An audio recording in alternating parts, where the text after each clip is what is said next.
When my sister's kids showed up at my door at 2 a.m., shivering and scared because their parents locked them out again, I realized the betrayal in my own family ran deeper than I ever imagined. Stick with me while I share my story, and if it touches you, don't forget to support our channel by hitting that subscribe button, dropping a like, and sharing it with the people you care about. My name is Lyra, I'm 31, and I live in Colorado.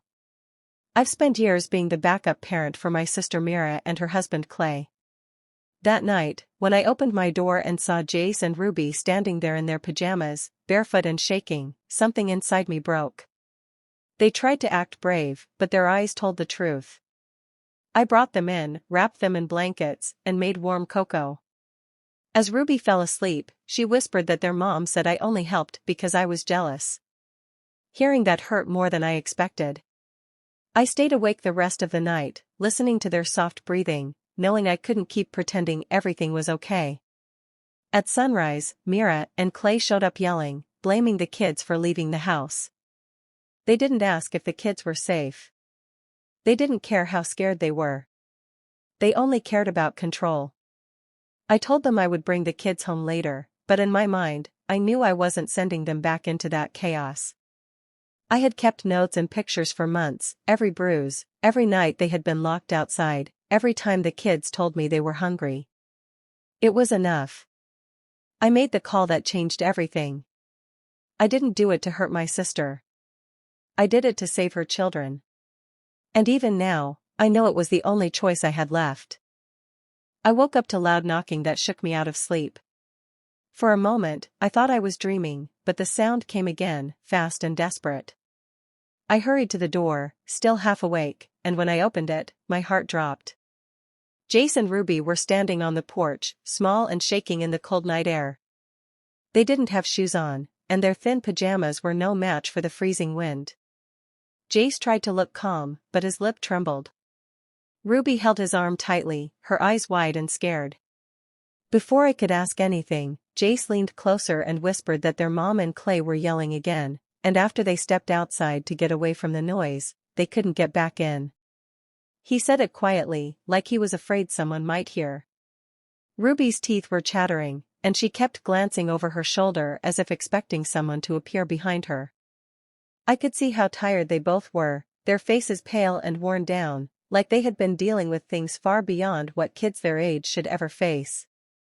I stepped aside right away, telling them to come in, and they rushed past me as if crossing the doorway finally made them safe. Inside, they stood close together, unsure of what to do next. Jace kept rubbing his arms to warm himself, while Reby clung to her brother like she didn't want to let go. Seeing them like that, at that hour, made everything feel heavier than before.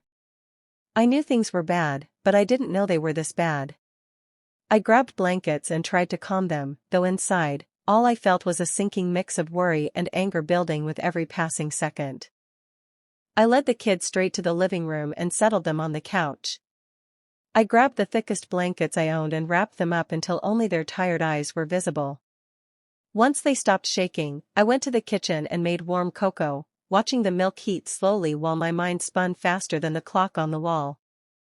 When I handed them the mugs, their small hands wrapped around them like they were holding on to something steady for the first time that night. As they sipped quietly, I couldn't stop the memories pushing their way forward. I remembered another late evening when they showed up at my place after another one of Meera and Clay's blow-ups. That time I pulled Meera aside afterward and pleaded with her to stop dragging her kids into her arguments. I told her they deserved calm, not chaos. She nodded, promised change, but nothing happened. I kept pretending things would get better because I wanted to believe my sister could be different. But this time, as I watched Jay stare blankly at his mug and Reby curl into the blanket like she wished she could disappear, I felt something inside me shift. There was no explanation to soften what was happening, no excuse that could make sense of two children standing outside in the middle of the night with nowhere to go. The air in the room felt heavy, like it carried all the moments I ignored before. They didn't need gentle words. They needed an adult who wouldn't look away. And for the first time, I knew watching them walk back into that house wasn't an option anymore.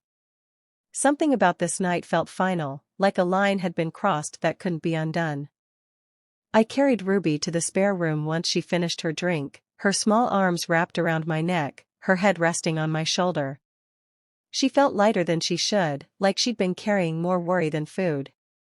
I pulled the covers back and helped her settle in, smoothing the blanket over her and brushing her hair from her forehead. She watched me quietly, the kind of silence that tells you a child is thinking about something too big for them. Just as I reached to turn off the lamp, she tugged at my sleeve. Her voice was barely above a breath when she spoke, but every syllable struck deep. "Auntie Lyra. Mom said you only help us because you're lonely and jealous." She said it like she wasn't sure if she should, like she was repeating a secret meant to stay hidden. For a moment, I couldn't move. It felt like someone had taken the floor out from under me. I had spent years stepping in whenever things fell apart at their house, telling myself I was doing the right thing, believing that Meera cared about me in some corner of her heart. Hearing those words from Ruby made that belief crumble. It wasn't just carelessness anymore. It was something spiteful, something aimed straight at me through her own daughter's mouth. I forced a steady breath and told Ruby to sleep, keeping my voice gentle so she wouldn't feel the storm building inside me. She nodded and closed her eyes, curling deeper into the blanket. I turned off the light and stepped into the hallway, where the quiet felt sharp and cold. That small confession revealed more than any argument ever had. Meera wasn't just failing as a parent, she was twisting the children's view of the one person trying to protect them. And that wound cut deeper than anything else she'd done. The sky was just starting to lighten when the pounding began. The kind of pounding that shakes the walls and jolts you straight out of your thoughts. I walked to the door, already knowing who it had to be. When I opened it, Meera and Clay stood there with anger written all over their faces, not worry, not concern, just anger. Clay stepped forward first, pointing a finger at me like I'd done something unforgivable. He raised his voice, demanding to know why the kids had run off, acting as though two frightened children sneaking out into the cold night was some sort of rebellious choice. His tone made it clear he had no intention of looking at his own actions. To him, everything was someone else's fault. This time, apparently, it was mine. Meera pushed past him, eyes sharp and full of accusation. She didn't ask if her children were safe or if they'd eaten. She didn't even look toward the hallway where they slept. Instead, she threw out her own accusation, claiming I had crossed a line by letting them stay with me.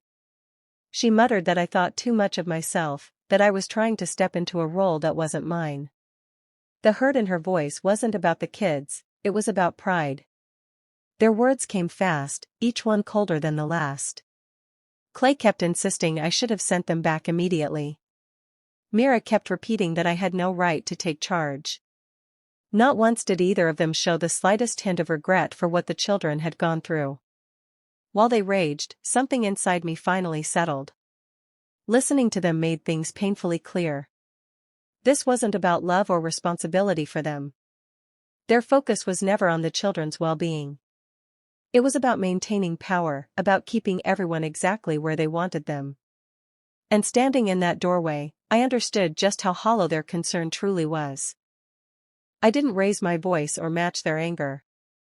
I simply told Meera and Clay that the children were resting and that I would bring them back after they had eaten and cleaned up. My tone stayed steady, almost quiet, which seemed to irritate them more than anything else. They expected a fight, but I had no interest in feeding their outrage. They stood on the porch, tossing accusations and demands, but I kept my expression calm. I didn't invite them inside. I didn't let their shouting pull me into the chaos they carried with them everywhere they went. When I repeated that the kids were resting and that I would handle things later, they finally retreated, still muttering as they walked away. The moment they left, I locked the door and leaned against it, but not from nerves. From resolve. They had no idea how much I'd kept to myself over the past months, small details I wrote down after each troubling moment. Marks on skin that shouldn't have been there. Nights when the children arrived hungry and exhausted. Arguments at their house that shook the walls. Times they ended up outside with nowhere to go while voices inside rose higher. I never wanted to gather any of it. I never wanted proof. But each incident felt heavier than the last, and ignoring it felt like abandoning them. What happened tonight tied everything together in a way I couldn't look away from anymore. Two young kids outside in the middle of the night, afraid to return, left me no room to hope things might somehow improve on their own. This wasn't a misunderstanding or a rough patch. It wasn't something that could be brushed aside for the sake of keeping family peace. It had become an issue of protection, plain and simple. The line had been crossed, and there was no going back. After making sure the kids had something warm to eat, I sat down across from them on the living room floor. I knelt so I was at their level and spoke softly, letting them know they could tell me anything. At first, they fidgeted and looked at each other nervously, unsure if they were allowed to talk. But slowly, Jace began to speak, his words hesitant at first. He told me about nights when they tried to stay in their own home but were pushed outside, sometimes for hours, until someone finally let them back in. Reby chimed in quietly, saying that there were nights when they went to bed hungry because no one had made food for them. She also whispered about the yelling, how Clay's voice boomed through the house whenever Meera drank too much, and how the shouting made her stomach ache and her knees shake. Then Jace lowered his gaze and admitted something that made my chest tighten: he hid snacks under his bed, just in case there was nothing to eat again. The small confession carried so much weight. It wasn't mischievous or childish, it was survival. Reby nodded beside him, and I could see how much fear and caution they had learned to carry with them at such a young age. Hearing their experiences, seeing the quiet bravery in their eyes, I felt a deep sorrow for the childhood they were missing. But that sorrow quickly sharpened into determination. I couldn't let them go back. I couldn't pretend that their home was safe when it clearly wasn't. My heart ached for them, yes, but it also hardened. I knew I had to take a step no one else in their lives seemed willing to take, to protect them fully and finally. As I sat with the kids, I couldn't help but think back to a memory I had buried for years. After our mother passed, she left me a small college fund, enough to make a difference in my future. I trusted Meera to respect it, but instead, she took the money without telling me, using it to cover her wedding with Clay. At the time, I swallowed my anger. I told myself family comes first, that love and forgiveness matter more than money. I never confronted her, never demanded justice. Now, watching her treat Jace and Reby like pawns in her fights, the old memory resurfaced with sharper edges. It wasn't an isolated incident. This was a pattern I had ignored, Meera using the people who cared about her to get what she wanted. First, it had been me. Then her husband. Now, it was her own children. I felt a strange mix of anger and clarity. The betrayal I had felt all those years ago wasn't a one-time mistake, it was a glimpse into who she really was. She didn't see loyalty or love, she saw tools, opportunities, and advantages. And the worst part was how easily she manipulated those closest to her, bending hearts and trust to fit her needs. Seeing Jace and Reby huddled together, scared and wary, the realization hit me fully. Meera had never truly cared. Her affection, her promises, her apologies, they were all just ways to control and benefit herself. The small girl in my lap and the boy across from me deserved better than a life shaped by her selfishness. This wasn't just disappointment anymore. It was a call to act, to protect them from the same betrayal I had endured silently for years. I sat at the kitchen table long after the kids had gone to sleep, my hands trembling as I dialed the number I had kept for emergencies. The voice on the other end belonged to someone I trusted, someone who had seen me volunteer at the shelter and knew I didn't exaggerate or act without reason. I took a deep breath and began to speak, detailing everything I had witnessed over the months, the nights the children were left outside, the fights that shook the walls, the bruises I had photographed, the exact dates and times I had recorded each incident. I didn't pause to plead or dramatize, I simply stated the facts. Every word felt heavy, each sentence a small confession of the helplessness I had felt while Meera continued to manipulate everyone around her. I could hear the worker taking notes, asking precise questions, and I answered them calmly, even as a tight knot grew in my chest. This wasn't about payback or making Meera suffer. It was about giving Jace and Reby a chance to feel safe, about ensuring that their nights were no longer haunted by fear. Still, as I hung up the phone, I couldn't shake the unease swirling inside me. Making the call felt like a betrayal of family loyalty, even though I knew in my heart it was Meera who had betrayed them first. I sat back in the chair, letting out a long, quiet breath, knowing that what I had done might change everything. For the first time, the weight I carried was no longer just worry, it was action. I had stepped forward when no one else would, and even though it felt painful, I also knew it was the only path that could protect the children from the cycle of neglect and fear they had been trapped in for too long. By mid-afternoon, a knock came at Myra's door, but this time it wasn't just voices yelling, it was firm, official footsteps. I had the kids sit quietly in the living room while I explained that people were coming to make sure everything was okay. When CPS officers entered, Myra's face twisted in fury the moment she realized what was happening. She screamed that I had ruined her life, that I had taken something from her she could never get back. Clay tried to step forward, towering over me, his voice sharp and threatening. But something had shifted inside me.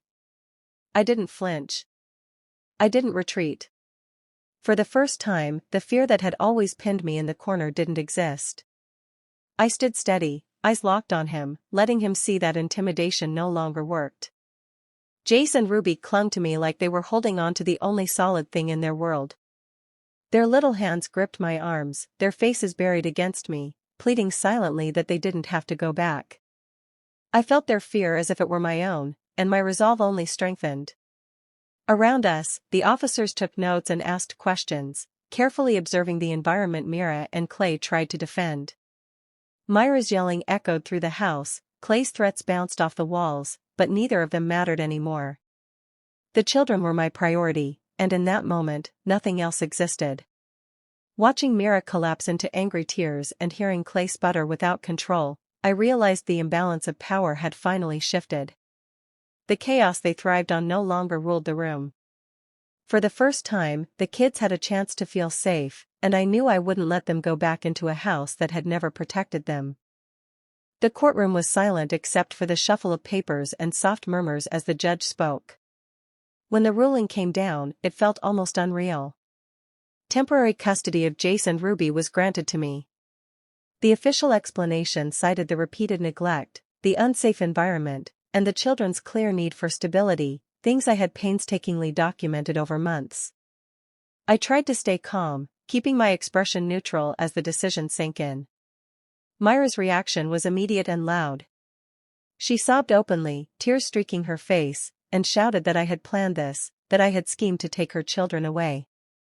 Clay flailed beside her, muttering angry disbelief, but the judge's words carried more weight than their accusations. The evidence spoke for itself. As I watched them break down, I felt none of the guilt they expected me to. This wasn't a victory in the way they imagined. I hadn't maneuvered or plotted to hurt them. I had simply made sure the children were safe. Their cries and accusations reflected their anger at losing control, not any wrongdoing on my part. I looked at Jace and Reby, sitting quietly next to me, fidgeting but safe for the first time in months. Their hands held mine lightly, trust radiating in a way I hadn't seen before. For them, this was a beginning. In that moment, I understood the truth clearly. I wasn't taking their parents' place. I wasn't seeking revenge. I was simply cleaning up a mess that had been allowed to grow unchecked, a mess Meera had created long ago. And for the first time, I felt the weight of responsibility without fear, knowing I could finally give these children what they deserved, a chance to feel safe, loved, and protected. Weeks turned into a rhythm I hadn't known we could have. Mornings became calmer, with the kids waking up rested instead of groggy and anxious. Jay started laughing again, his giggles echoing through the house without hesitation, and Reby no longer jumped at every sudden noise or raised voice. I watched them relearn what it felt like to be safe. I set up routines that made our days predictable and comforting. Breakfasts were warm and filling, homework came with guidance and patience, and dinners were a time for conversation rather than tension. At night, I tucked them in with bedtime stories, making sure they drifted off with a sense of security instead of worry. Therapy sessions helped them unpack the fear and confusion they had carried for so long, giving them tools to understand and process the chaos they had endured. Even with all of this, I felt pangs of guilt. Part of me worried that I had overstepped, that taking them from Meera and Clay, even for their own safety, might leave scars of its own. But those moments were fleeting, replaced by relief as I saw their smiles grow more natural, their bodies relax more completely, their minds slowly unclenching from months of tension. For the first time in years, I realized the cycle of neglect and fear had been broken. It wasn't perfect, and there were still challenges ahead, but the foundation of stability was finally in place. Watching Jace toss a ball across the yard or seeing Ruby curl up with a book, I knew I had given them something priceless, a chance to heal, to feel safe, and to reclaim the childhood that had been stolen from them. And in that, I found my own quiet relief. Months passed, and the new routine settled into something steady. One afternoon, Meera showed up at the door, her eyes pleading and voice sweetened with false charm. She claimed she had changed, that she was ready to care for Jace and Ruby properly, and that I should consider returning them early. Her words dripped with manipulation, and I listened quietly, feeling the familiar tug of guilt she always tried to use against me. I took a deep breath and shook my head calmly. There was no anger in my refusal, only certainty. The children's well-being came first, not her promises or her regrets. This was not about revenge in the way she expected. It wasn't loud or vengeful. My revenge was quiet and powerful simply because it existed in the life I had created for them, the security, the warmth, the stability Meera had never offered. The kids watched from the doorway, curiosity and relief shining in their eyes. Ruby stepped forward later that evening, her small voice barely above a whisper, "Auntie Lyra, thank you for choosing us." Her words carried more weight than any confrontation, more than any argument or courtroom ruling. I knelt and hugged her, feeling the truth of what I had done settle in my chest. Every sleepless night, every decision to protect them, every risk I had taken had led to this moment. I wasn't punishing Meera or Clay. I was giving Jace and Ruby the life they deserved, one filled with love, safety, and care. In that quiet embrace, I knew I had made the right choice. The past couldn't be undone, but the future could be rewritten. And in rewriting it, I had finally delivered justice, not out of spite, but out of love. The circle was complete, and for the first time, it felt whole.